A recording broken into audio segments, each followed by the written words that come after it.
Hello, you absolute lovelies. Welcome to KoiCast. It has been a little while. It is a brand new year. It is one of my favorite episodes we do. We are letterboxing today. But before we do that, Jake, it is good to see you. How are you? Koi, I'm doing as good as can be. It is great to see you. It's been a very long time.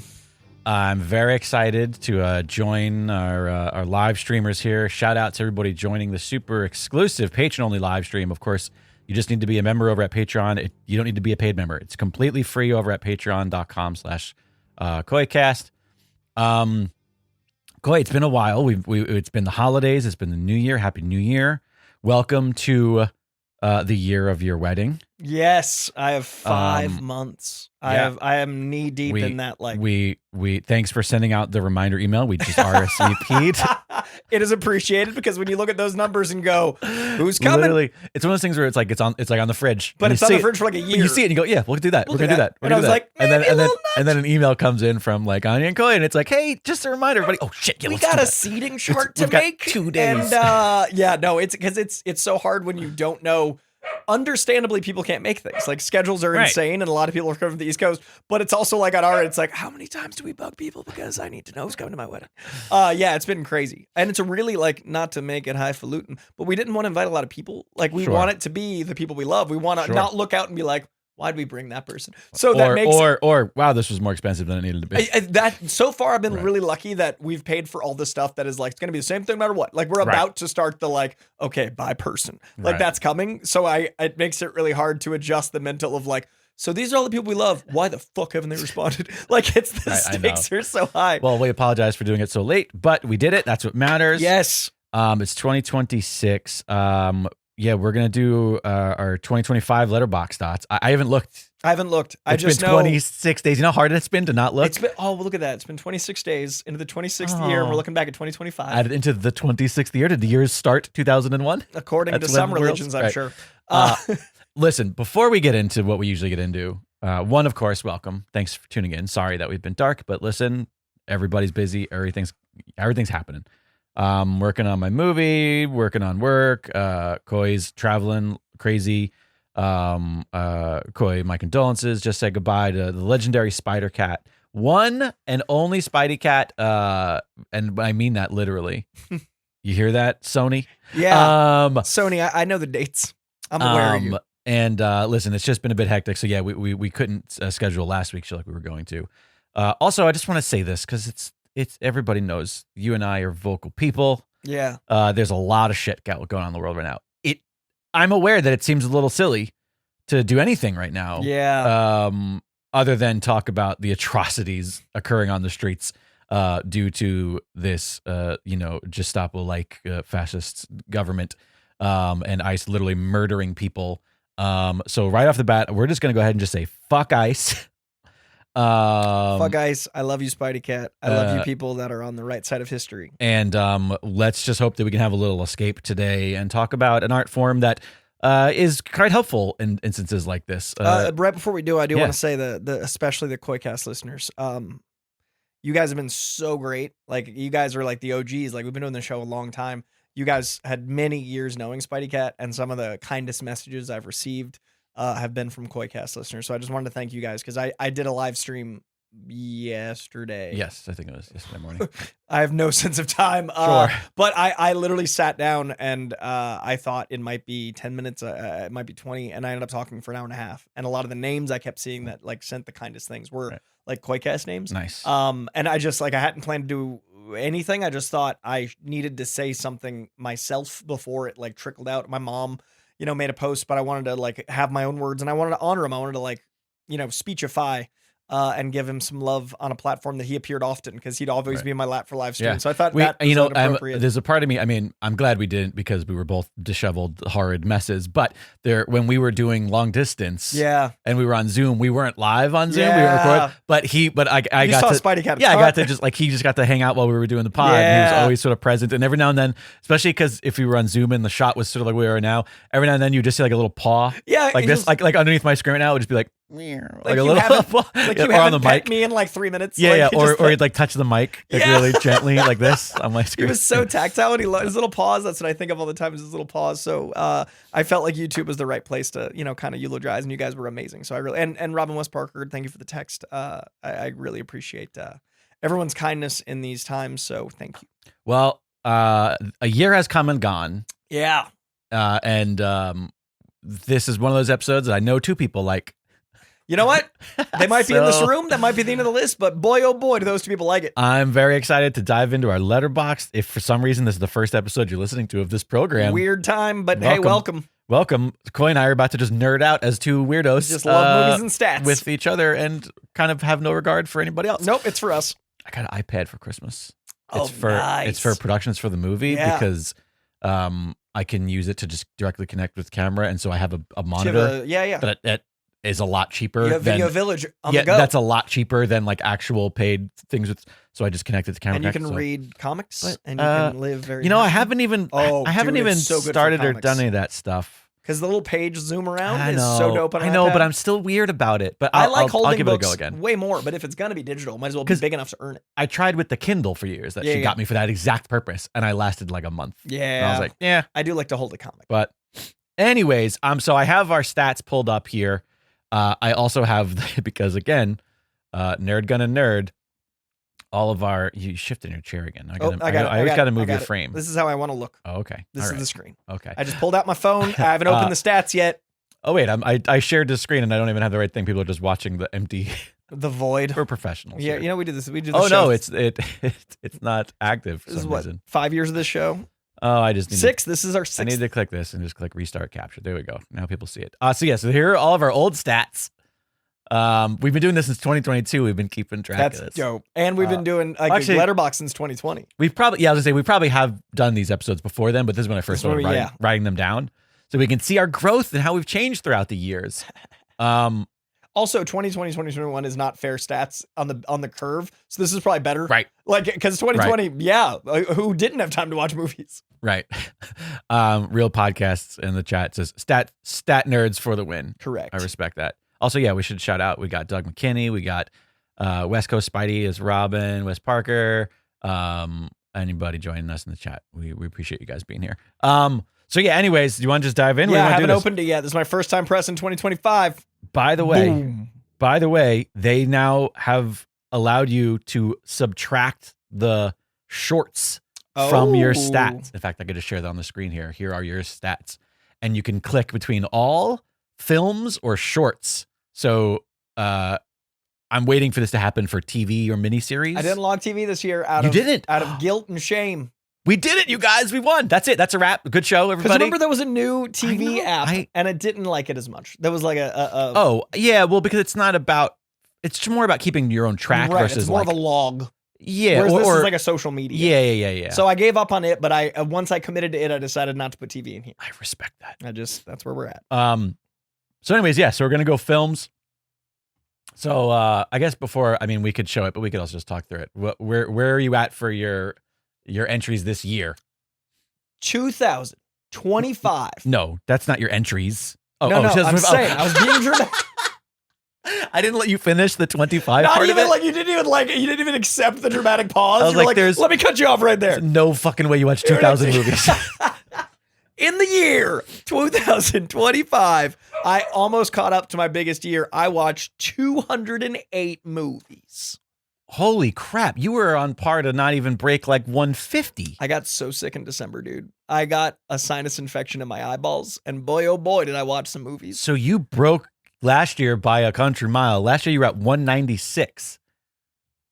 And this year you're at 208. 208 movies. Oh, I guess not a country mile. What's like that? 12. I was like, a week. I don't know why my brain. A week of watching heartily. My brain was like 30. Holy crap! Like 100 movies. 30 more movies. But that is like, that's like 20 a month almost. Well, we're not going to be able to know. We're going to know exactly what it is in a second. So I'm pretty proud of that. So let's see where I'm at. I only made it to 160. I thought I was going to break 200 this year. Yeah, I thought you were too. So what happened to me? You got sick and watched a bunch of movies at the end of the year. Yeah. I got busy and made and watched no movies at the end of the year. And also, you created. Alexandra and I watched a bunch of television shows at the end of the year, which always happens. So let's see. I'm at 160. I did still watch a few more. Last year I went 151. Hey, you're growing. But only 9 more movies. Only, well, we both only watched 12 more. Only the more. But the Country Mile is at 12 versus 9. Listen, I'm not from the country. I don't know how long a mile is there. And why is it longer in the country? Because we're walking? I don't know. It's something about the wind. I don't know. Alrighty, hours. You're at 416.8. I mean, that should be roughly 24 more hours, Yeah. roughly, right? Based last year. Also, if you look at the actual math here, 208, 416, that is roughly 2 hours a movie. This is what happens when you strike Last TV. year, you were at 391.3.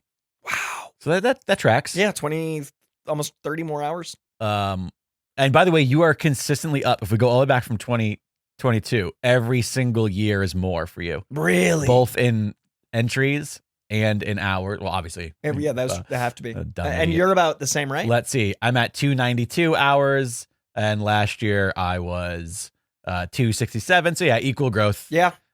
So no, surprisingly, not a lot of change in our habits. I really thought this year I was gonna break you this year. What a change! Like, what a surprising thing that like every year we have a little bit more time because I Right. feel so much busier this year. Like I traveled more, I worked Well, more. especially the first part of your year because you were just like, I'm not watching anything. Yeah. Yeah. And then at the end, It'll be interesting to see once we get to milestones. yeah, because, and monthly and stuff. Right, sure. All right. Average per month. Oh, where is that? That is down below here. I have it for you. I've got by week.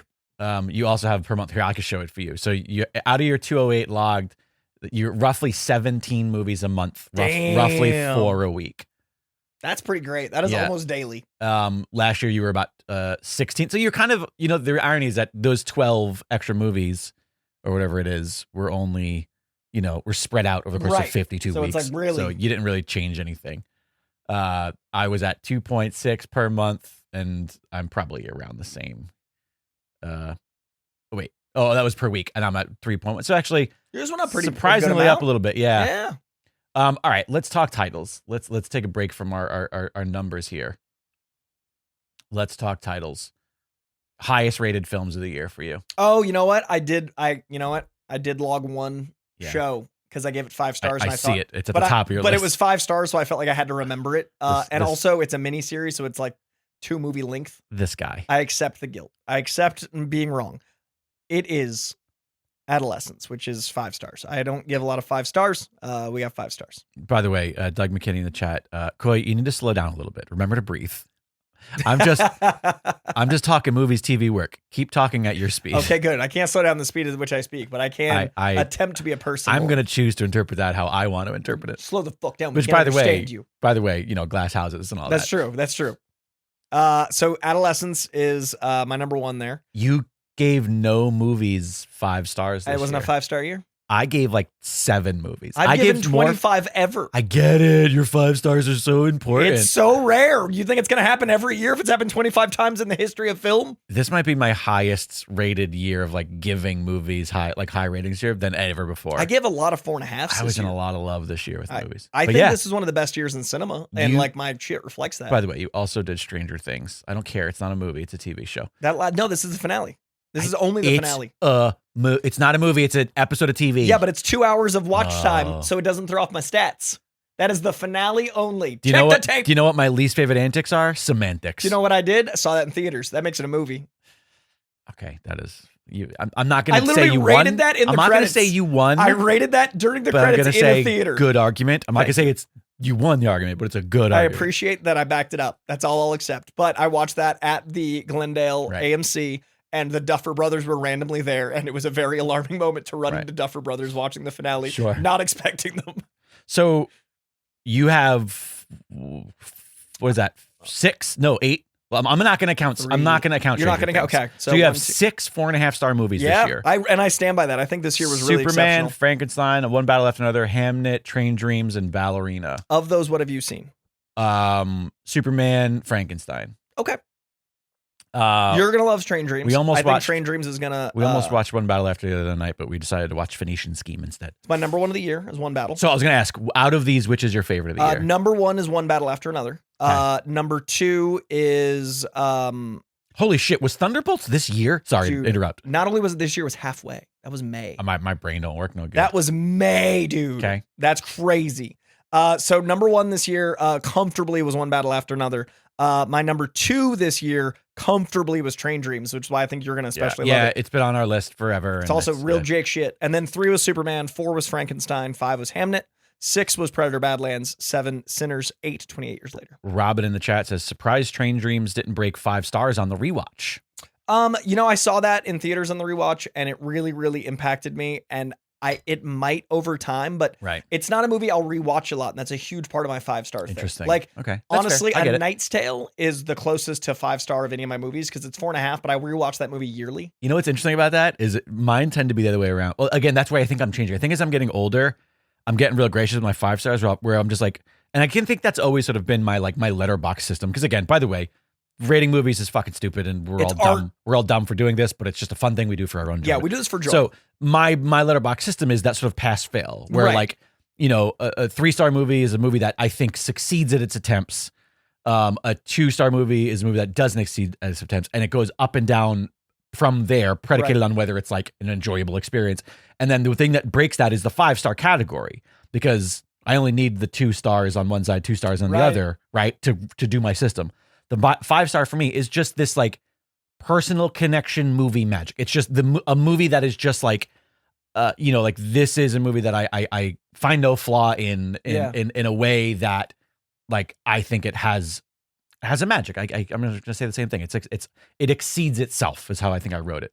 And I think as I get older, I'm finding more movies are doing that, and it also might just be that like our movies are becoming even more niche, and things are becoming like very specific. And I think our genres are breaking down in really fun and interesting ways. And so I think it's happening more and more often with me. But I got on this whole tangent because of what we're talking about with 5-star movies. Previously, most of the movies I give 5 stars are movies that I'm like, that was an amazing experience. I never need to watch it again. Like most of my 5-star movies were like the like really big, important movies. Yeah. The sorts of movies you watch once and you go like, I'm good. I don't need to see Boys Don't Cry ever again. Sure. Like that broke me, but it's like damn fine. But film. I think as I get older, my system is shifting. I get a lot more sentimental as I get older, and I get a lot more emotional as I get older. So that's probably part of it too, because you're a little older than me. So it might be also like I'm not to the point where you are with like that impact. Whereas like I definitely feel the shades of sentimentality and like raw emotion growing as I get older. Right. Yeah. So it might be a thing that interprets into film. I also think that you're going to start turning into me with certain movies. Probably. I mean, just the fact that you love Train Dreams, and even though I haven't seen it, I know a lot about it. And there are other movies that I think you're gonna like take a step in my direction. I'm not gonna say we're gonna meet in the middle, but I definitely think you're gonna take a step in my direction as far as the movies that start impacting you. And I think it's because you are such a genre kid, sure, that I think eventually, like, I'm not gonna say you're gonna lose interest in it. I'm not gonna predict that. But I think you might find the same path that I did, where at some point you start becoming more affected by smaller stories that you weren't affected by 10 years ago. Superman being number 3 is an outlier. Like it was so emotional and a spectacle and genre that like I don't expect that to happen often with this stuff. Right. Well, and like that's kind of like Fantastic Four and Thunderbolts are both great, but they're about where I'd expect genre stuff to land. Interesting. Okay. Well, speaking of, let's see what I'm curious what you gave so many 5s out like candy, because I thought it was an amazing year. 1, 2, 3, 4, 5 5-star movies this year, and if I'm being totally honest with you, the more I keep talking to people about Sinners, it's creeping its way from a 4.5 to a 5. It's all that one stupid scene that drives me crazy. It's that one goddamn scene that I absolutely hate, where he like shows up behind him in the water outside of the. Drives me. Spoiler alert. Anyways, vague spoiler alert. Yeah, I mean this year. And by the way, there's another thing that doesn't count on this because, Sunlight. I saw this year was released this year. That award season release versus. No. But its debut was at a film festival in 2024. Right. So when I looked at its dates. And I realized, like, it's not in my stats this year, but it should be. Yeah, I understand that. Because Sunlight, Nina Conti's Sunlight should be in this because it was in a film festival nobody was ever going to be able to see in late 2024. Yeah. And then it actually had theatrical release this year in 2025. So it's kind of a bullshit I don't year. remember. Does this this keeps track of which films are from this year. We can see how many we watched. Yes. Okay. We'll get there. Yeah. Because that sucks that it's not included. When I look at my 4 5-star movies, and I'm going to say 5, I'm going to include. You've got a Stranger Things. No, I don't. What's that SNL right there? This is, ladies and gentlemen, this is a documentary. Okay. That's about the music of SNL. Touche. You want to bring it down a notch there? Touche. I just saw SNL and I was like, wait a second. So out of and I'm going to say 6, because I'm going to include Sunlight. Because even though it's not on this list, it should be. I accept your terms. If I had to pick a favorite of the year, I think I'm going to go with Ballad of Wallace Island as far as my favorite of the entire year, because I think it was the movie that spoke to me the most. It is, how do I explain it? Like, it hit a nerve in such a specific way, and it also brought together interests that I didn't know could be in the same Venn diagram. Yeah. Or that there could be a Venn diagram and have a nice sliver in the middle. That's me with Train Dreams. Yeah. Oh, is it? Yeah, So, it's very specifically Right. like, oh my God, it also, in my case with Train Dreams, was the first time I felt a movie accomplish telling a story element that I've always felt but couldn't articulate. Like, it gave words to something I felt. Right. And that's so special when that happens. But yeah, and I think second to that, if I had to group things together, I think Sunlight and Nikandi Sunlight, which again should be on this list but isn't. Eternity was amazing. I have 3 movies left to see, and that's one of them. Eternity is, let's just say, like, without spoiling my movie, that's spoiling my movie this year. Eternity is reinvigorating for me because it shows that there is a market for the sorts of movies that I'm interested in making and the movie that I'm currently making. So that's really nice for me to see. And also, it was just fucking brilliant. And yeah, I mean, Superman, Frankenstein, and Wake Up Dead Man, I think are all like right there for different reasons. Like, Frankenstein it feels like a movie of old. Yeah. And it gives me immediate classic. It just gives me this sort of immediate classic way. Superman is a movie that I've been waiting to see for 40 years. Do you know what I mean? Like, I get that. I mean, it's been a movie I've been waiting to see since first seeing the Donner Superman as a kid. Yeah. Right. I've been waiting to see that again. Yeah. And so that's like just super special. And then Wake Up Dead Man, holy shit, Wake Up Dead Man wrecked me because of the personal journey that I've been on for the past couple years. Wake Up Dead Man, I think, is the best of the Knives Out lot. And specifically the story of perceived judgments, and that subtext there would just fucking wreck me. But again, it's such a good year for movies. It really is. To briefly go over my tops as well. Superman, we have the same thought. I've been waiting that since I was 3. I didn't watch the Dick Donner Superman growing up, but it's like from the comics. I've been waiting for this take from how I interpret the comics. Sure. Frankenstein, totally agree. Not only is it an immediate classic, but I love that it feels like a painting. There's such an artistry to every frame that felt so impactful.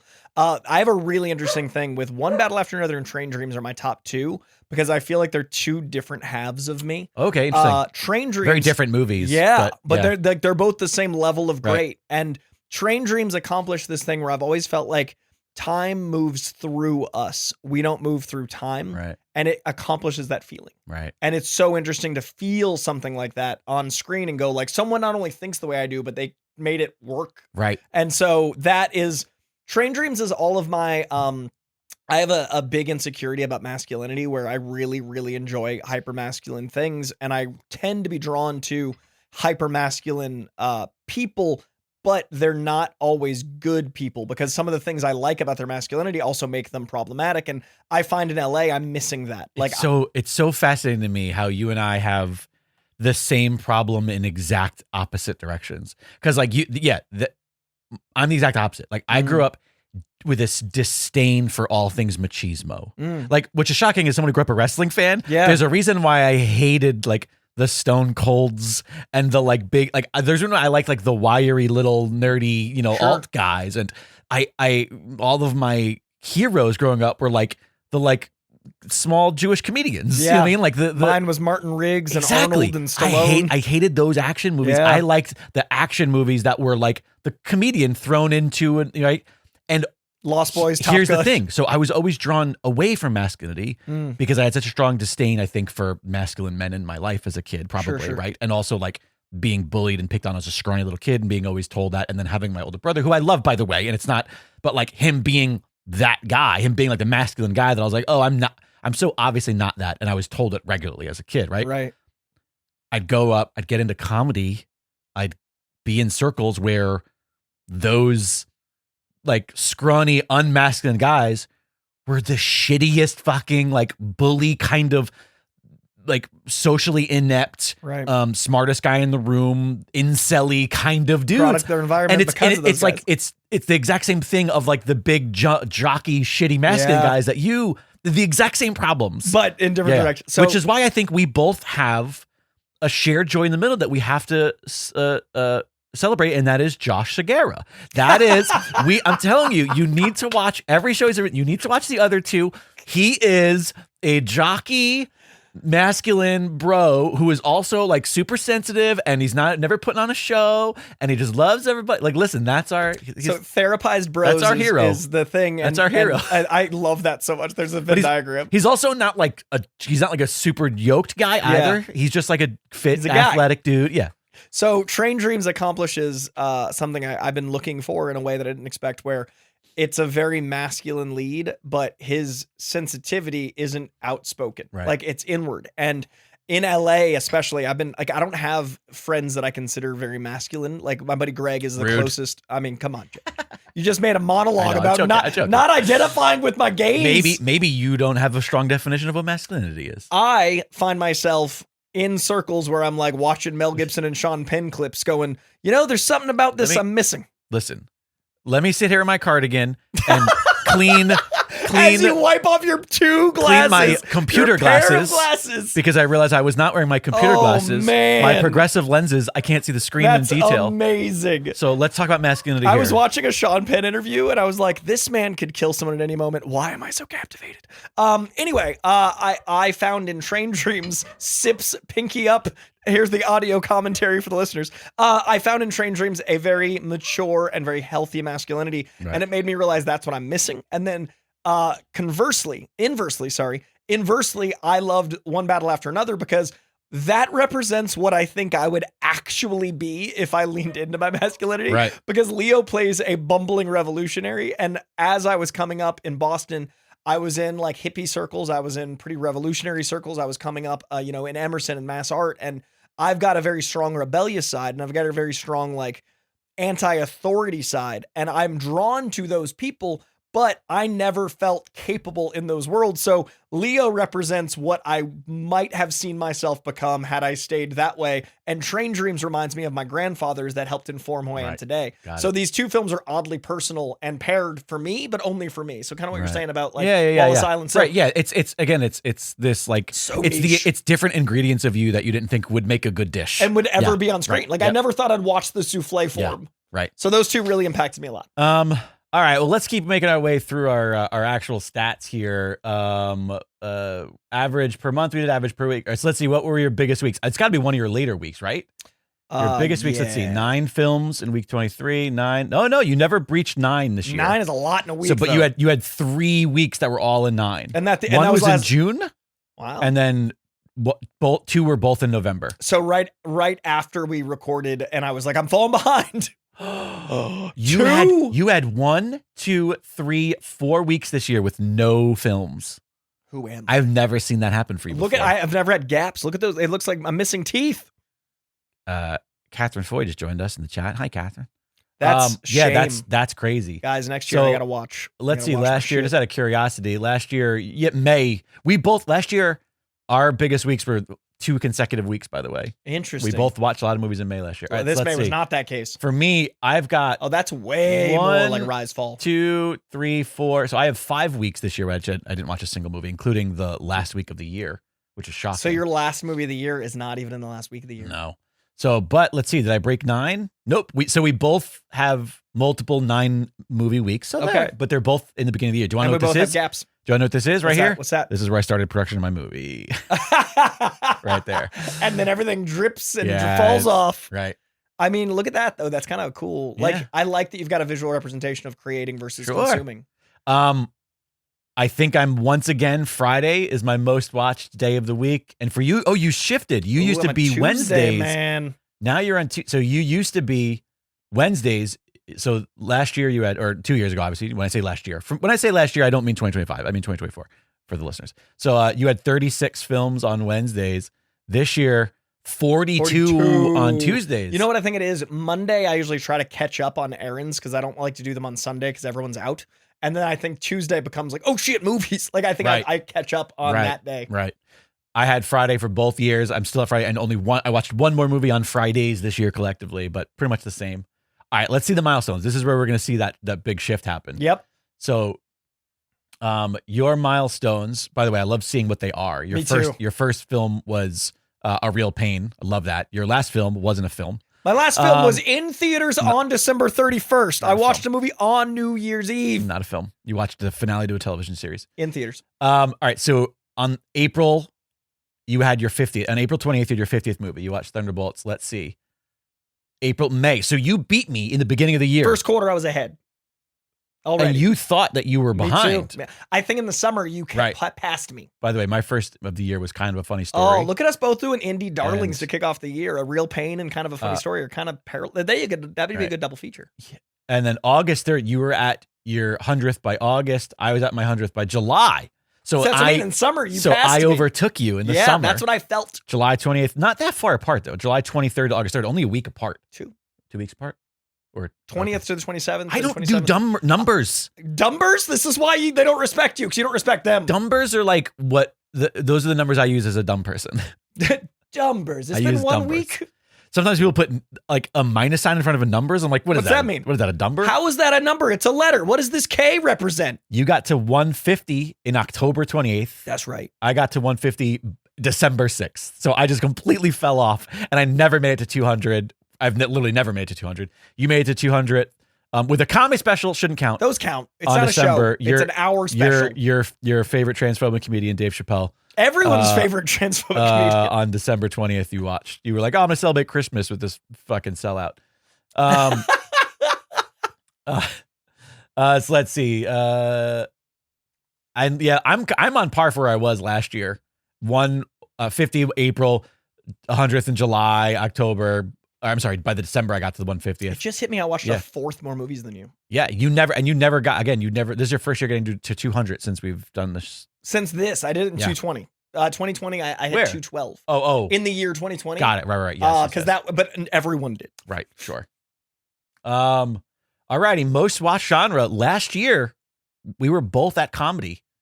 And it was the same way in 2022 and 2023. Action overtook comedy for you. Oh wait, I have most watched next on our little scrolly thing. I'm curious what did you watch anything again? Yeah, we can do that really quickly. Yeah, because that's just. I don't think I did any rewatches this year. Most watched. Oh yeah, you watched. See, this thing. You watched Superman 4 times, Thunderbolts 3, Novocaine twice, Fantastic Four twice, Sinners twice. I watched Spinal Tap twice. So Superman work. Right. I premiere and then screening. And right. Then, of course. And then Thunderbolts premiere work. Novocaine, I showed my family because I really like that movie and I think it's unique. Fantastic Four work, and then Sinners because I liked it, and then it came out and everyone loved it, and I was like, I think I'm wrong, and then I loved it, but still not as high. Like, I rewatched it to be like, let me make sure I feel the right way about this. Spinal Tap. This is Spinal Tap specifically. It's not even a real rewatch. I logged it because I wanted to comment on it for myself in safekeeping, but the first one was just watching the movie, and then I watched it again with the band commentary. That's dope. That's which is kind of a Spinal Tap 1.5. I think I talked about it on our Patreon only pod because it's an entire new movie. They're all in character, and they're all like, it's like, because it was one of the anniversary DVDs, so it was like years after the movie, so they're all older, and they talk about, oh, what did you ever happen to that? What happened to this? And they're all like talking about the movie and character in a way that it's a completely different item. It's a whole new piece of art. That's cool. So I logged it and I wrote like with commentary because I consider that Spinal Tap 1.5 before the new Spinal Tap this year. So, so that was my only quote rewatch of the year. Yeah, I was just curious, and I'm curious genre now. Yeah. All right, so let's see. We were doing genres. Let's see. Action is back in the lead for you. Whoa, comedy's third, but negligible. You watched 73 action, 68 comedy, and you also watched 71 drama. Drama overtook comedy for you as well.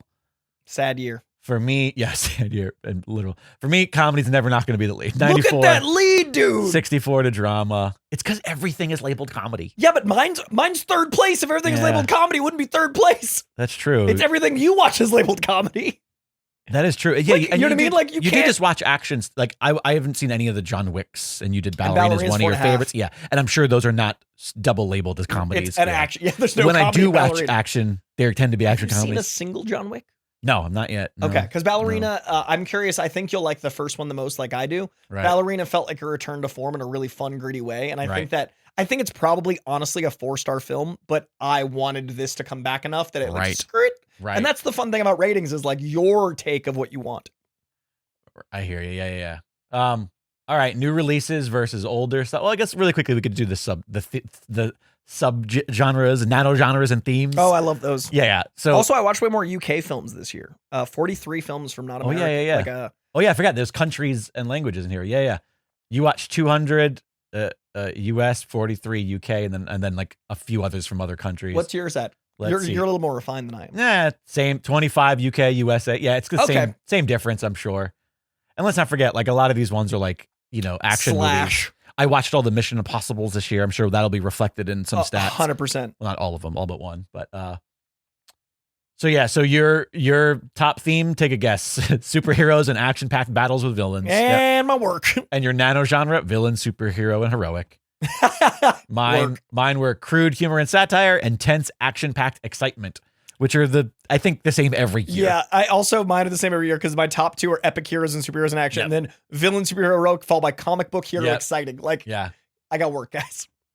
All right, so let's see. So this year you watched more than half of all the movies you watched were not from this year. But like the ratio is closer than normal. It's pretty close. 55.3% were older movies, and 44.7% were newer movies. That meaning stuff that came out this year, not newer. 93 specifically. The movies this year is a lot.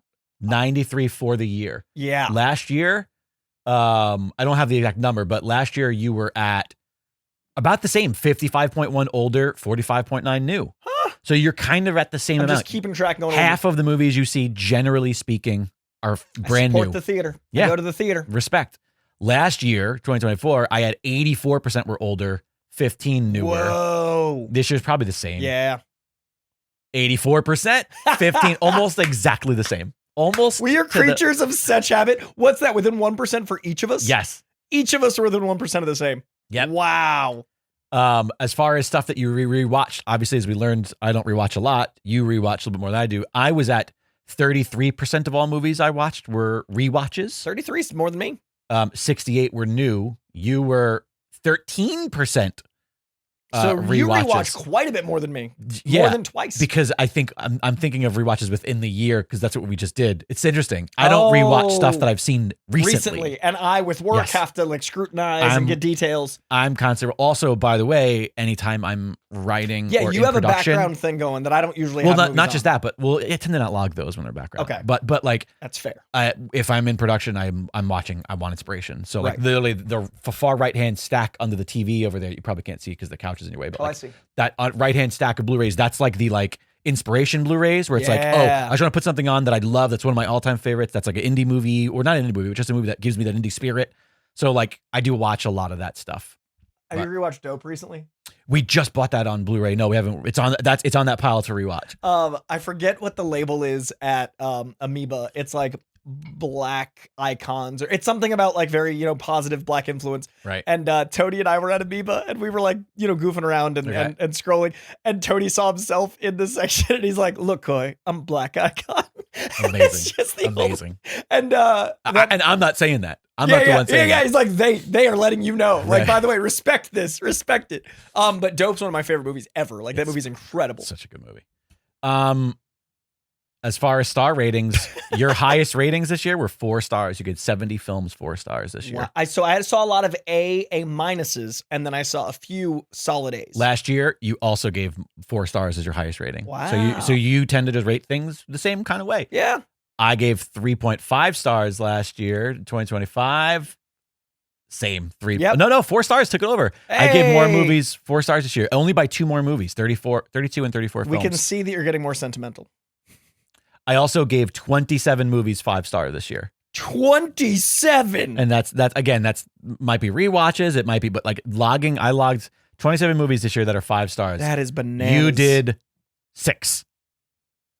Well, actually, that's a and lot. None of them are this year. That means because you rewatched 6 favorites. of my Yes. 25s. Wow, Yeah. that's crazy. Alrighty, now it's the part of the show where we just read a bunch of names of. I added, wait, hang on. Before we do this, watch list. I'm curious about it. I added 86 to my watch list. you added 80. Oh, I probably added a billion because I'm constantly.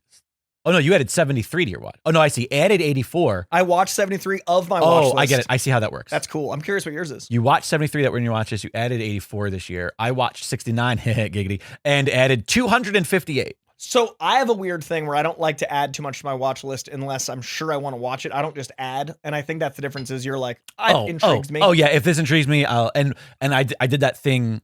I think after the last time we did this in January of 2025. I was like, I want to remember that I want to do actors' entire filmography. So I would go to like an actor and I'd be like, add to watch this. Whereas I have a dream of accomplishing my watch list. Right. I have the dream of like, I only want to, like, I want to delete and I want to clean it. I see what you're saying. It's Yeah, my no. OCD is like, the thing is that Alexander and I use our watch lists as our like, what are we going to watch? And we put it at random. You know what I mean? Sometimes. Yeah, so it's a different tool. Yeah. Whereas I'm like a completionist. Right. Really quickly, the chat, Real Podcast says, my first film was Mufasa, a film so bad it would have been my worst of 2024. Also, Robin West Coast Spidey says, I started the year with Clockwork Orange, ended New Year's Eve with Train Dreams. Weird year. You got optimistic. I liked your journey. They're both, Catherine has asked this question every live show for an entire 2 years. I'm so sorry.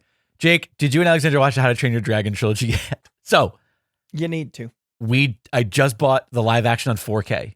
It was part of that Amazon deal that we posted about. Oh, dude, Jake texted me. So let's talk about that really quickly. Good segue.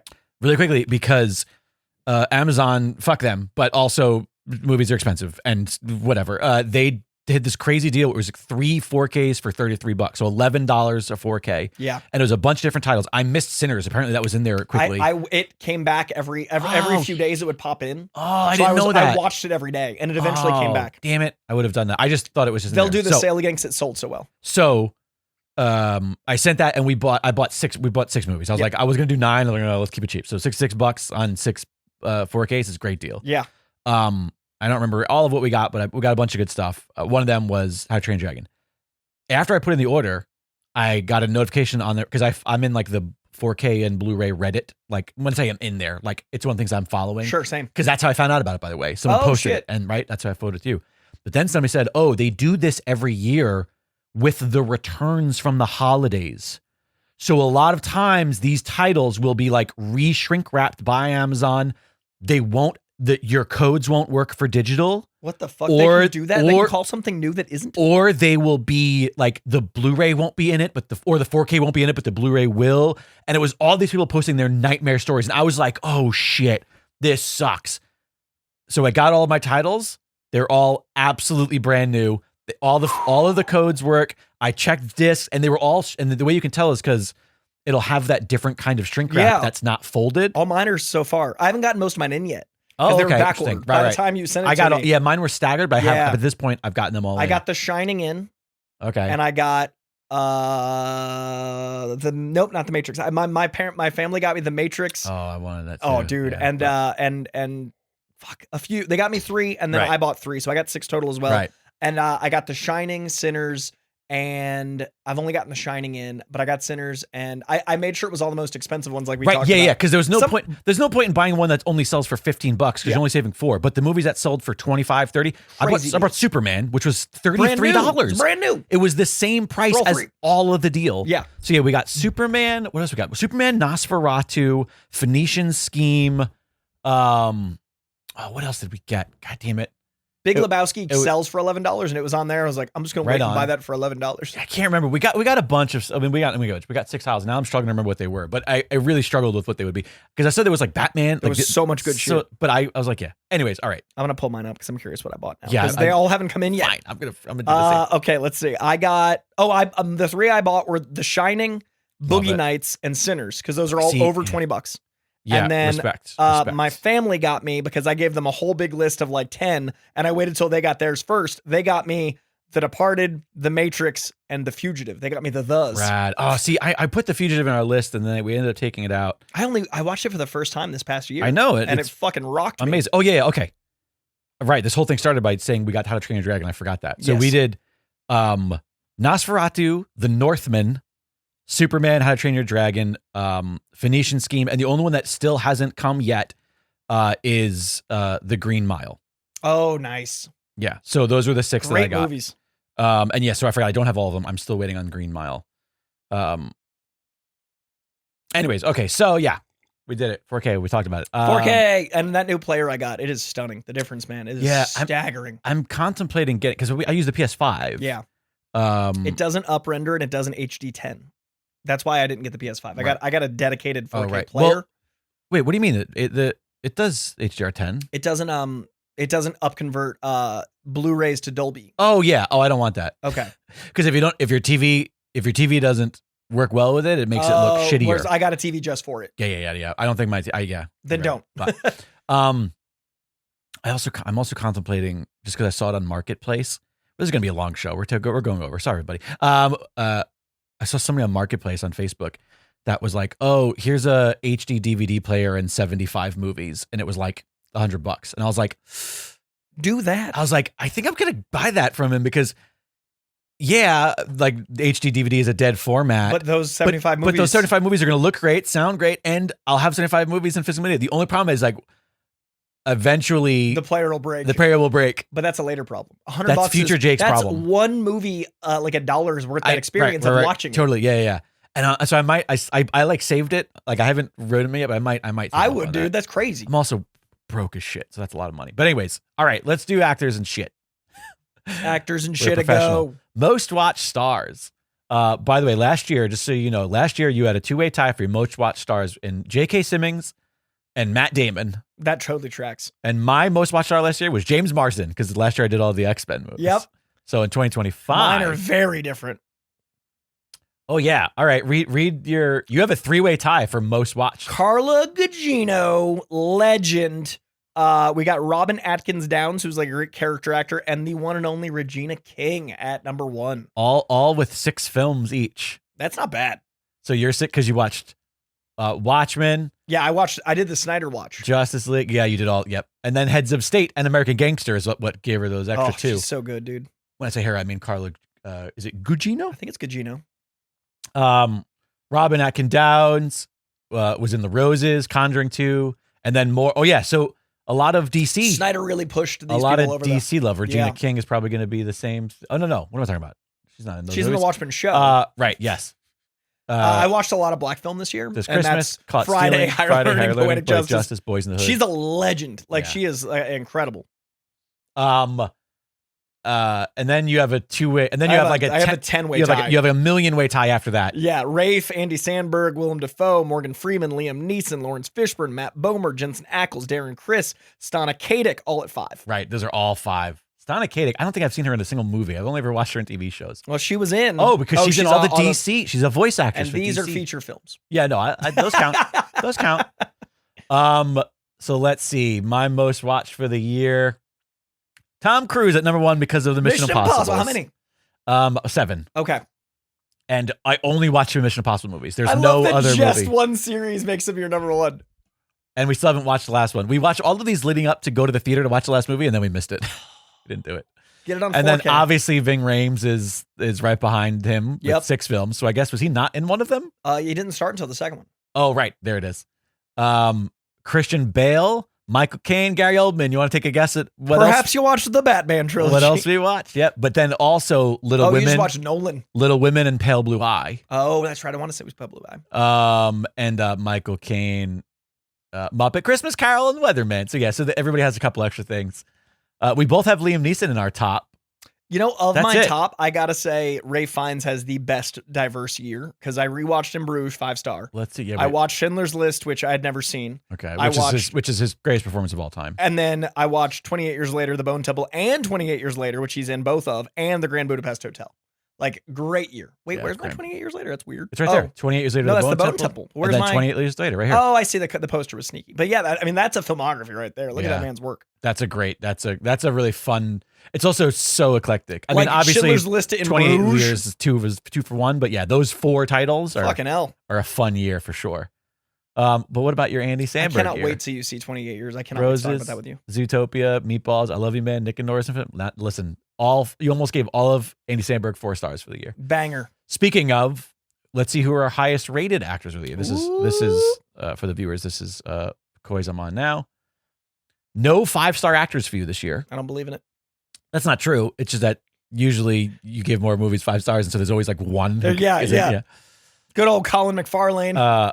Colin McFarlane, William Fichtner. That makes sense. And you have it's a 4, 5. You have like a 10 or 9-way tie for 4.8. Well, yeah, it's because like they're all in The Dark Knight and Batman Begins. I love that Joe Pantoliano is there. Joey Pants. I love him so much. Me too. Ron Dean. Yeah, some of these names I'm not familiar. Like I know the face. I know all of my 4 top guys are all in the same movies. Like Richie Coster kind of looks like an older Orlando Bloom. Oh, he does. Right? There's if they were cast as father and son, I'd be like, yeah, that tracks.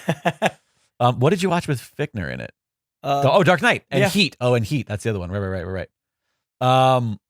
Let's see. Who was your highest? I love that Rosie, Sean Gunn, Nathan Fillion, and Stephen Blackheart made it because I watched Superman so many times. By the way, you last year your highest rated actor was also 4.8. So that seems good. And last year you also had a multi-way tie, but it was only 4 people. It was Oscar Isaac, Joaquin Cosio, Tom Conti. By the way, I don't think we've ever talked about this. Tom Conti, the father of Nina Conti, who directed Sunlight, who I'm always talking about. Yeah. That's Nina Conti's father, which should be on one of my movies of the year, but stats. And Peter Capaldi, those all had 4.8s for you last year, 2024. So that's your highest rating. It seems like that's just usually, where I give it. Yeah. Let's see who are my highest rated for this year. I'm really curious because you. Andy. Liz, we watch Lord of the Rings stuff, and it always gets every time I do it. Andy Serkis, but also not just Lord of the Rings, all of the planets. Wait, how did he not get in my top most watched actors? Does that make sense? Oh, because we only did. This was after the new year. You only did one of them. We only did one year before the new year switched. Yeah, I haven't watched Lord of the Rings in 10 years, and I'm watching them this year. Did you? They're in the theaters right now. Extended. I'm going to do it right. Okay, I'm going to talk about. I'll talk very briefly because there's enough people that have talked about Lord of the Rings, but on our Patreon only pod, I'll talk briefly about our rewatch, and we did something weird and funny. So yeah, let's see, where was I? Highest rated for me, Andy Serkis. So it's a tie for 5 with a million people. You also got Carl McFarlane. He's your number 3. God, your number 3 is my number 1. Oh yeah, look at that, Carl McFarlane doing the work, and it's all just legends. Yeah. Gregory Mann, look at this young man. He's in my top 5. Who's Gregory Mann from? What is he in? Frankenstein and the Guernsey Literary and Potato Peel Society, which I loved so much. He must just be some kid actor who's just making great work. I don't like that it goes back to that. Yeah, a lot of these names I'm not familiar with, but of course Hugo Weaving I am. Penelope Wilton. Yeah, a lot of, probably small roles in incredible movies. Things. I love that Judy Greer's up here. It's because we rewatched. Oh, that's right. She's in Planet of the Apes movies. She's so good in those. Everybody's so good. Someone in a live chat, real podcast, Paul Walter Hauser, 5 films. Yep. I love. If you don't follow Paul Walter Hauser on Letterboxd, do yourself a favor. He was in my my most watched of this year as well. He was in that tie for second place with all these 20 people. Yeah. Glenn Powell, Joaquin Phoenix, a bunch of folks. Wait, who was my highest rated last year? Let's see. Highest rated last year for me was Miguel Sandoval. Oh, this was what series was that? Now I'm struggling to remember what series that was because I watched a series that had 2 movies that he was great in. But all right, what about directors? Directors. Yeah, who was your most watched directors this year? Let's see. Scrolling. We got Jeff Wamster at number 1, standing alone with no tie. Yeah, at all 5 the animated films. stuff. Oh yeah, all the DC animated. There it is. I like that his name's Wamster. And then Zack Snyder, I watched all of his stuff, tied with Wes Anderson, who I didn't realize. You know what? It's my fiance's favorite director. It makes sense. I watched Wes Anderson, a lot of his stuff this year. Andy Muschietti and Wes Anderson, she loves. And then Rob Reiner, I'm really glad I watched a lot of his stuff this year. James Cameron, Francis Ford Coppola, Nolan. Tim Burton, you have a big 2-way, huge a tie. big tie for third in 3 films each. Yeah. But Scott Derrickson, 2 films, both new to this year. I want to give that's awesome. He did The Black Phone 2 and The Gorge this year. You got Stiller, Gunn, Ridley Scott, you got Schumacher. You got a lot of fun 2 times this year. Yeah. Let's see. What do you got? Who did you watch the most? What was your most watched director? Tim Burton and Jason Reitman were tied for 3 last year. Oh, and this year 5. Yeah, the animated stuff. You watched the exact same amount of Tim Burton movies this year. Apparently, I like it more than I think. Just up in the Burton. Let's see. Most watched directors for me. What happened? Oh, I did that thing where I made it drop down to show more. I have a bunch of ties for most watched. I have a 1, 2, 3, 4, 5, 6-way tie for 3 films for first place. Jay Roach, Nolan, Matt Reeves. So again, I watched 2 trilogies, so that's those 2. Andrew Adamson, because we watched the Shrek movies and Chronicles of Narnia. God damn it, I hate when I hit back and it doesn't do that. Christopher McQuarrie, who's also Mission Impossible movies. Over. Yep. Linklater is the other thing. Great directors. And then a lot of 2s. I watched a lot of 2s, but also 2. But look, I barely have a third row to fill. Yeah, whereas I watched because I just haven't rewatched a lot of it's all your the series same movies or not. Or it's like I'm watching one movie by the director that year, and right. Highest rated's crazy because I got hella 5 stars. My highest rated. Who is your highest rated? Oh yeah. Oh, you have one of my all-time favorite directors as your number 1, at least. Frank Darabont. I finally saw the magnificence of Shawshank. I had never seen it. Good. Then Wachowski's because I rewatched The Matrix. Philip Beranti because I watched Adolescence. I know it shouldn't count, but it was fucking sensational. I rewatched In Bruges this year, so Martin McDonagh's on there. And then James Gunn brought me Superman. But James Gunn isn't in the tie for first. He was in your second. Oh, that's right. Because I watched Guardians this year, which is 5-star, but I watched Superman 4 times. Look at how many more you have to even have. Scroll through. Oh no, this is highest rated. I'm sorry, not most watched. Yeah, highest rated. It's interesting that you have 5-star directors, but not in your actors, in your highest rated actors. It's weird how that works. It's because you watched one more thing with that actor in it who brought the rating down. That's what it is, right? Because they do more work on average. Right. Like an actor's in 20 things, whereas like the Wachowskis, I only watched The Matrix. Your highest rated actor, or director rather, last year was Peter Ramsey and Ronnie Rothman. You always have ties. Paul, you had all 5. I think it's the volume of stuff I watch. Yeah. All right, let's see. Who's my highest rated director that I watched this year? James Gunn. But it's all a tie. Look, I have 10. Holy shit. 12, 15. I have a 16, 17, and 18, 19-way tie with 5 stars. It's because all of those people are right there. I watched probably one movie of theirs. And loved it. That's a 5-star. Yeah. But yeah, James Gunn, Guillermo del Toro, Peter Jackson, Joe Wright, Ryan Johnson, Ridley Scott, Spike Lee, James McTeague. Who's this?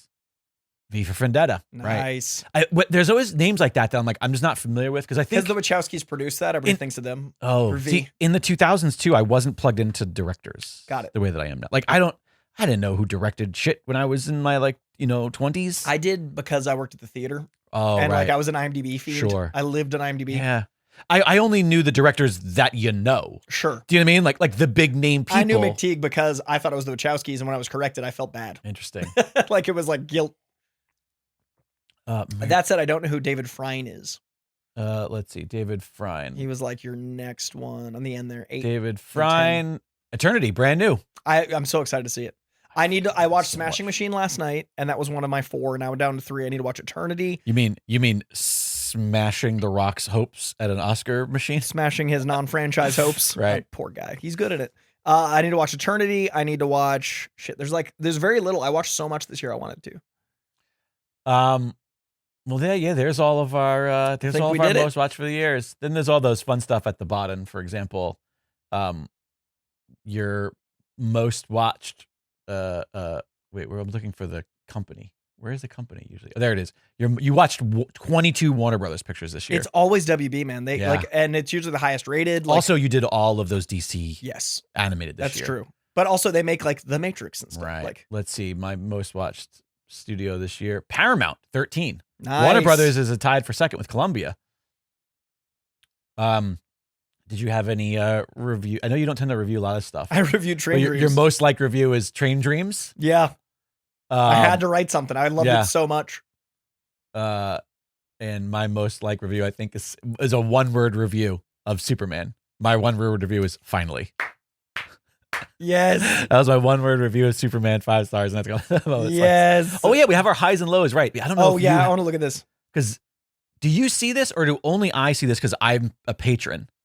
I can see mine. Oh, you can see your own. Okay, I didn't know if you saw Yeah, your own. So the movie that you watched that's the highest average of the whole year was The Godfather. No, part 2. Yeah. Godfather Part 2, which is 4.6. Which I gave 4.5, and it's 4.6. That tracks. I watched Dark Knight with 4.5, 0.1% more popular. And I'm 0.1% less popular than Godfather. The movie you watched with the lowest average this year was Batman and Robin. And I gave it 1.5, and they gave it 1.9. I watched The Pest this year. Yeah, that's did you ever see The Pest? No. Oh my God. I've seen that in the back of many comics, though. I recognize that poster. Oh, The Pest is John Leguizamo being horridly racist for 90 minutes in a way that like only John Leguizamo in the 90s can do it. It's literally just him doing rapid fire ethnic impressions. It's so offensive, and it's like wildly unfunny, but it's that neurotic 90s like weird fluid dream that you can't stop looking at, because it's you just think like they did this, like they showed up on set and said action, yeah, and then released he did that, and then they edited it together, and it got a theatrical release because I recognize that poster. I remember like this was big in like the movie stores when I was little, but yeah, it's not a good movie. But I had it on one day because I was like, I just want to watch an old 90s weird dumb thing. Most popular movie that you watched this year was Sinners. I'm gonna guess mine's the same. Yep, Sinners. Makes sense. The most obscure movie you watched was Victoria Beckham. That's right. I watched a documentary of Victoria Beckham. What? I didn't even know this is a thing. Judge me. Did you watch the Beckham documentary of her husband? No. Oh, it's so good. It's super inspiring. And then move they made this one way. of her. Rotate. You're losing the camera. Yeah. They made one of her this year. It's a 2025 documentary. All right. I think the Beckhams are fascinating. My most obscure movie of the year was Food Inc. 2. Both documentaries. Yeah, that makes sense. The newest movie that you watched. I watched that 28. early. The 28. What's this one? Bone Temple. They screened it for me a month early, so it didn't come out until this year. Oh, got it. All right, so that's the newest thing that you watched. Mine was Oh What Fun, the Christmas movie with Michelle Pfeiffer. Oh, that came out that month. Like you watched it as it aired. The 2nd of December. Yeah. The oldest thing I watched was Oliver. The oldest thing you watched was Snow White and the Seven Dwarfs. 1937. You got me beat there. The longest. I did long a show, didn't I? You fucking liar. Longest thing you watched was this movie called Ironheart that was 300 minutes. Did you know that came out in theaters and was totally a movie? You dick. I failed. Maybe that's when I hadn't transitioned. The irony is that mine was not that much shorter. Yeah, you watched The Lord of the Rings that is also 200 minutes. Lord of the Rings. Goddamn. Shortest movie that I watched was Vernon, Florida, which is this insane documentary. We talked about it on the Patreon Only pod about these people of this small town in Vernon, Florida that I was a thing that fell back into my zeitgeist because the Amoeba show, where it's What's in Your Bag? Is that what it's called? What's his name from Barry and SNL? My brain has just died. Bill Hader. Bill Hader. Thank you. Bill Hader talked about it on that, and I was like, oh, that's right. I remember that documentary. I remember watching that with my cousin ages ago. So we rewatched that. Shortest thing you watched was Kevin Hart's Acting My Age. Fittingly short. He only watches comics who perform in Saudi Arabia. That's it. Like Bill Burr and Kevin Hart. I love this. This is my favorite thing. This is crazy. It's just the photo. It's just posters of all the movies that you watch 2025. That's really fun. This is cool. And you can see when you watch them. See all 208. But like, I like that it's chronological. Right. Oh, yeah, it is. Right. Because look at this chunk of Superman. Wait, really? Yeah, because I watched it 3 times. Oh, yeah, look. There they are there, viewers. And on mine, it's a narrow row, so they're all together. All right, I'm about to have a fight with Catherine. Catherine says, the last movie I watched was Eternity, which wasn't that great. What are you talking about? 5 stars. One of my new all-time favorites. Oh, my God, it's so beautiful. I can't wait to talk all about it. You need to watch it because I need to watch it. I can't explain to you why it's wildly innovative and fascinating as a storytelling without spoilers plot thing without spoiling it ridiculously. And I need to see it. Yeah. Well, let's see. What does mine look like? I mean, it's just a bunch of posters. Not that it really matters, but look at that. Films watched. What a year. Oh, this is what I have that you don't have. I have higher and lower than average. Oh, yeah. You don't have that as a patron. All right, patrons, we need to get Koi I tried upgrading and it didn't let me. I need to do it because I still pay. I still give you a birthday present every year. It's a great gift Of paying for your Letterboxd. I tried upgrading it and it didn't let me. Yeah. I need to do it for you. I can give you the difference if you'd like, or right. I can just. Or we can probably just transfer stuff over. Not that I'm not happy to keep giving you the same birthday present every year. Yeah, but I can't do it. I tried. All right, we'll do that. So Unfortunately, we can't see you, but we'll toy with me because I have it. Yeah, please. Movies I rated higher than average. The Guernsey Potato Peel and Literary Pie Society. I fucking love this movie. The average rating is 3.5, so it's not like it's a movie that people hate and I rated it great. It's just really special. Yeah. This is one of those, I think, where I'm like 5-star movie magic because it just... You raved about it. It touched me in such a great way. So I remember the name. It's also a crazy name. Where was that? There we go. Your Monster. Oh, I don't need to click in. It says it right there. Another movie that people liked but didn't love. 3.5. I absolutely loved it. Dogma. I give it 5 stars. People give it 3.55. Yeah, they're all the same. They're all like movies that some people think are 3.6, 3.5. So none of them are like crazy. It's just you're really high on them. I'm not a contrarian. Right. Except maybe when we look at lower than average. So movies that I rated lower than average, Sweet Home Alabama, I give it 1 star versus the 3 it usually gets. That's definitely a big swing. Drive Away Dolls, a 1.5, which got 3. That's not a good movie. I Saw the Light. Trust me, it's 2 hours of pure darkness, let me tell you. 1.5 stars versus 3. Body Slam, I gave 1.5 versus 3. Yeah, and again, these are all, I think the biggest difference maybe is, and even not that, Shrek 2, I gave 3 stars. People give it 4.11. Like, yeah, it's all on par. Yeah. It's up, yeah. There's 2 that are 2 full stars, but overall it's pretty close. Right, exactly. Catherine says she knows the ending by 20 minutes into the film. Nope. I argue that... I don't want to know. I argue you don't, Catherine. Maybe you did, in which case, different experiences, but I assure you, I don't know. And also, people are asking if I've seen Life of Chuck, West Coast Spidey asked, and I did. I liked it quite a bit. Stephen King had an incredible year. Between Welcome to Derry, the show, and then The Long Walk and Welcome to Chuck, which are both great. All the Stephen King stuff that came out this year was really solid. Right. Welcome to Derry is one of my favorite shows ever. That show's so good. I'm hearing really great things about it. It's good. I love that. Also, I have this little section, highly rated with your friends. It's like, yeah, Jaws, oh, no shit. Cute. People like Spinal Tap and Jaws. But yeah, then we also both have this section, I believe. Highly rated films we've yet to see. Yeah, mine are pretty obscure. Neither one of us has yet to see Lawfully's The Night at the Symphony.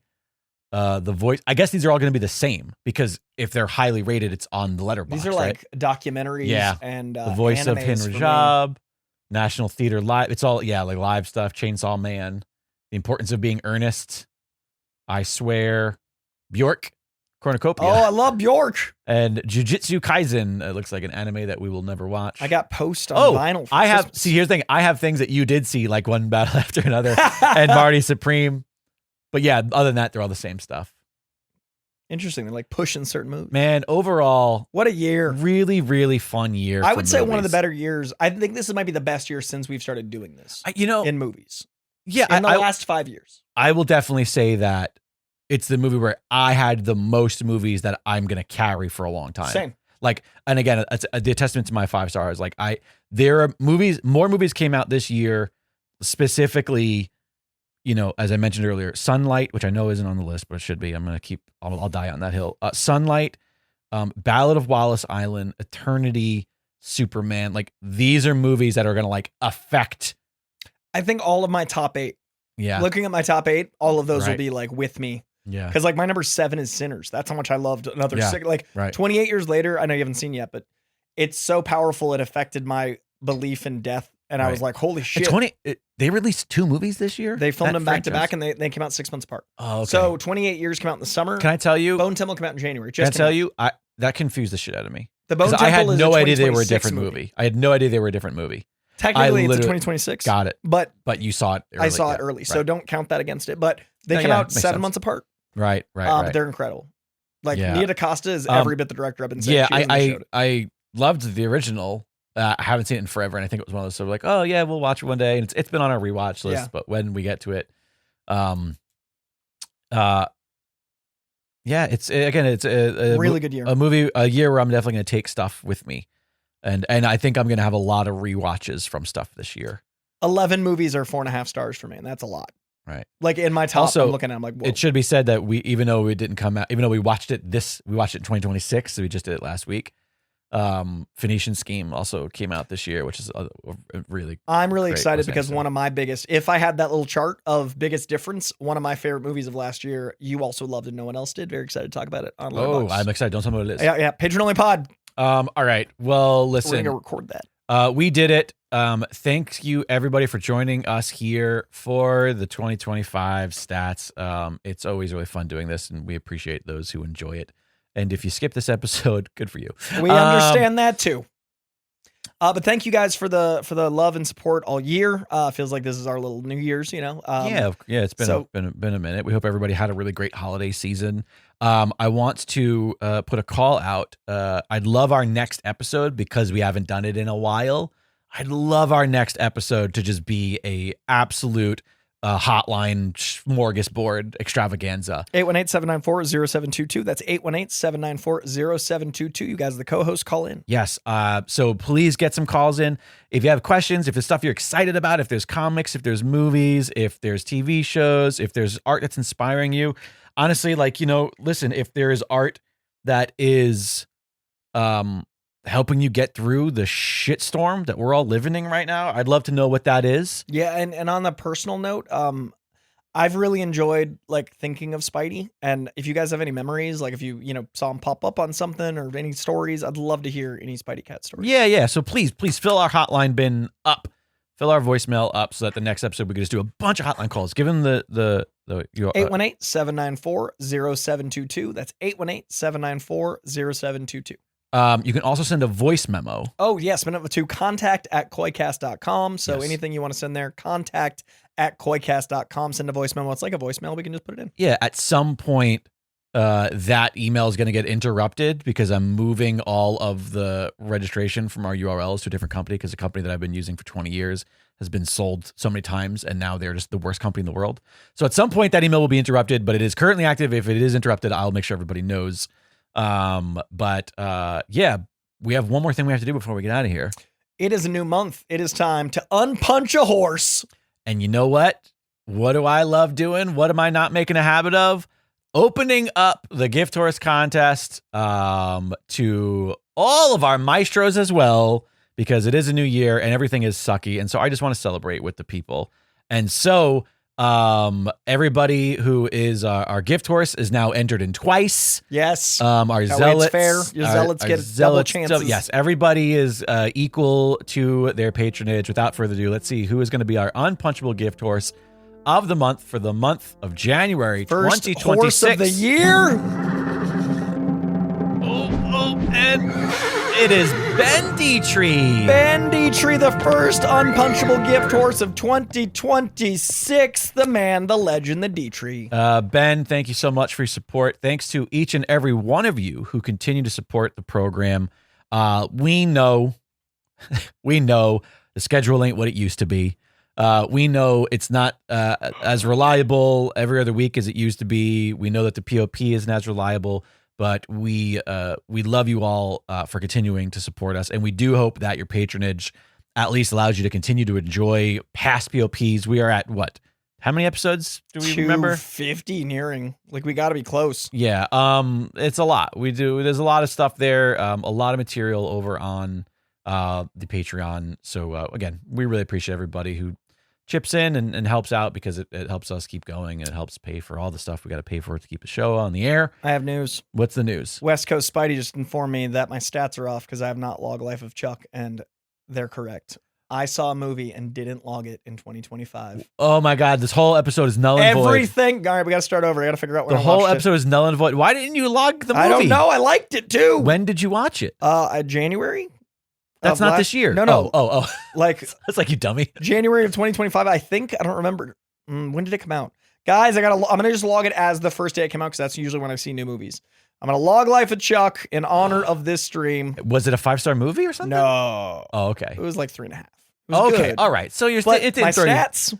Yeah, June of your 2025. Numbers. Your numbers. Wide release June 13th. I'm going to say it's June 13th, and that's going to only throw off a little bit of stuff. Well, it's going to throw off your milestones. It's going to throw off. God, everything's wrong. Well, it's close enough. Close enough. Everything's just one. June. That's crazy. I wonder how many others there are like that. I'm so angry at you. I am. June 13th is now the day I saw Life of Chuck, because I think I saw it opening day. 3.5 stars. Life of Chuck. All stats are now null and void. I just want to say, listeners, that I wouldn't do this to you guys. All right. Everything's over. I love you. Well, the last thing I did in this Patreon episode is log a Letterboxd in this Letterboxd. Very on brand for the episode. All righty. That is going to do it, you lovelies. Thank you for being here. Anything else that we need to say or do before we get out of here?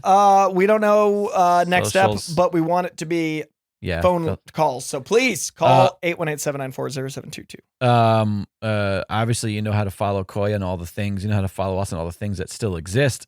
I just want to throw out there one more time because I am still in production for my movie and scheduling and working through stuff, paying for stuff. Obviously, independent film is no budget movies, cost a lot of money. If you're interested in figuring out how you can help and be a part of that in various different ways, please check out dreammatesmovie.com. That's DREAMMATES movie.com. There's 2 M's in Dreammates. Dreammatesmovies.com to see how you can help me with that process if you're interested. And long live Spidey Cat. Yeah. Spidey Cat forever. Miss him every minute. And I appreciate everybody being patient and kind and loving on him. And fuck ice. And it's 2026. Let's burn this bitch down. 2026. Again, we appreciate your patience. Please, I'd love to hear your voices. 818-794-0722. You can hunt me down at Koijandro. You can hunt him down at Jake Lloyd Bacon. You can find us at contact@koicast.com. And we'll be back very soon for a regularly scheduled episode. There is a ton this year. Like, this year is pretty insanely stacked between The Odyssey and Supergirl and Spider-Man Brand New Day, and Wonder Man comes out next week, so hopefully Jake has time to watch that in the chaos. We can talk about it. So we'll be back with all that goodness. I can tell you Wonder Man is pretty exceptional. So we'll talk very, very soon. We appreciate you. Thank you for being here. Thank you for listening. And thank you, as always, to Spidey Cat for existing. See you soon.